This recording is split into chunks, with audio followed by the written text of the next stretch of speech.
Mr. Speaker, when we were thinking what to say in this debate, we had a dilemma between saying we're for abstinency, which would have made us look kind of bad, or saying we love AIDS, which would have made it look worse.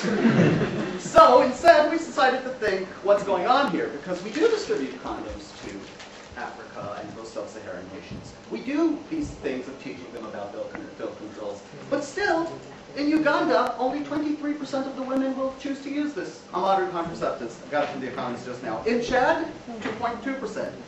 In Nigeria, 12.6%. And the question is, ladies and gentlemen, why is this not working? Why is the problem? And that is what we're going to answer today. Ladies and gentlemen, I'm going to show you a general analysis, and of course there will be, someone who will say, I have a friend in Nigeria who's not like that. You're right. Why these societies are problematic against the birth control. Why these societies will reject birth control in a way that will make it ineffective, and we should not give aid that way. By the way, for those of you who are wondering, the country where the women use most birth control are China, so head there and get strapped. Now, before that, we heard this great thing about how small families related to GDP, blaming GDP, will actually go to the cities and everything. Ladies and gentlemen, we're talking in many areas where they don't have cities. The only way to manage yourself in those countries is through agriculture, is through the farm. And we've seen it in China before they started the massive contraceptive use. We've seen that what they did is send one person to the city in order to grow the family, and that's how this process works. It's not a, ooh, I have 2 kids, I'll send one to the city and the other will make the farm lose. No, people are scared of this, which is just another reason why it won't be effective and why they won't use this. But let's move on to, after that, let's move on to a more, because I agree with them, their opinions are noble and AIDS is bad and everything like that. But let's move on to why this won't work. Let's talk about one of the first problems with birth control. Birth control liberates women. We're talking about societies that are extremely patriarchal. We're talking about societies where a woman who has sex is necessarily an adulthood. I'll take you sometime. Is necessarily an adult, and if she's married and if she had sex, she necessarily should get married and everything. That we're talking about places like Togo, Ghana, Rwanda, the places I mentioned. This is what some of these are places that still practice FMG. The last thing they will accept is the idea that the little girl, with everything that it means, will actually go around sleeping with people. Go, Leo. We talk about paternalistic societies. All of that is true also about the United States in the 1920s, and yet when contraceptives were introduced there, it liberalized women. Why do you think that this will be any different? The United States of the 1920s was a shitty place for a woman, and forgive my English, but nothing compared to a place where you're very lucky if you come from the tribe that didn't cut up your clitoris, that didn't think that you should be the 3rd or the 2nd wife or anything like this. These are societies so backward, I'm afraid, that no, the idea of a woman being liberated sexually will simply be rejected. Further than that, and this is something they completely forgot, we're talking about trying to help women and everything. For a condom, you need a man to agree. Now, in most of these countries, a man who gets a woman knocked up and runs away, took titties for her. They don't have any reason to want to put on a condom. They don't want any reason to say, okay, I'll give this woman, equal rights and everything. They don't have that in their education. They don't have that in their system.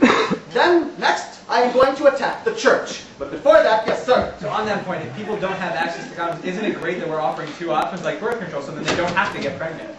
And then they control themselves. Do you know what would happen to a woman if she's caught there using birth control? Are you really realizing what kind of risk you are putting her through?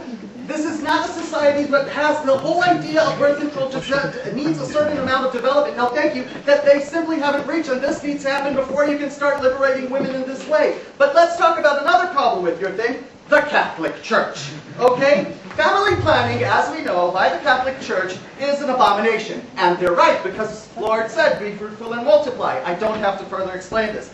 But they actually go against condoms where they are used. This church, the Hitler Pope, actually said that using condoms will make you more likely to get AIDS. Further than that, when that doesn't work, no thank you, when that doesn't work, they tell you, oh, not only will you get AIDS, but after that, you will burn in hell, which they believe. Now, the church is one of the strongest growing groups in these nations. The reason the church is one of the strongest growing groups in these nations is because, they're poor and for all sorts of reasons. The fact is, we have no way, with all our good intention, to come against Jesus, which is a very strong group there, and tell him, listen, you can continue to use condoms. Listen, it's okay because the West said so. They simply won't believe it. They won't, no.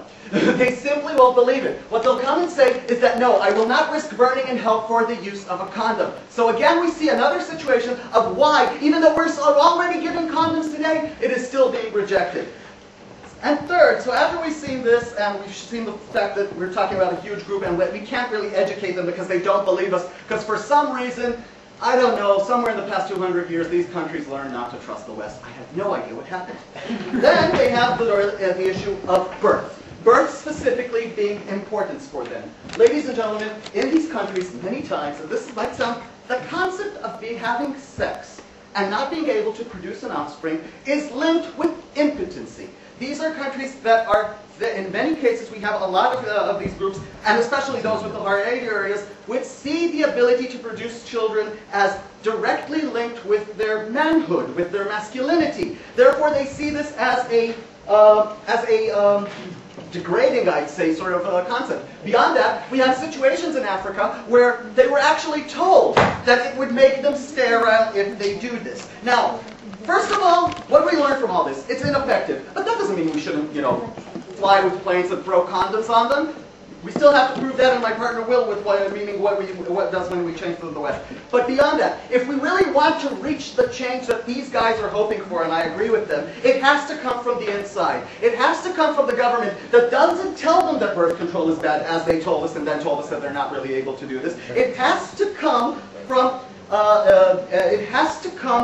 the forces on the ground. The people who will go to the Catholic Church and say, we are dying, we have too many people, please stop saying this or we will shut you down. They have to go to the shamans and say that. They have to go to the people and say, listen, it is important that you educate to stop treating the women like this way. But until we have a ground movement, a grassroots movement there that is willing to deal with issues like liberalizing women, that is willing to deal with the fact that certain messages are killing them, that is willing to deal with the fact that they're not tested or judged by the quality of their semen or anything like that. Until that moment, this is simply useless.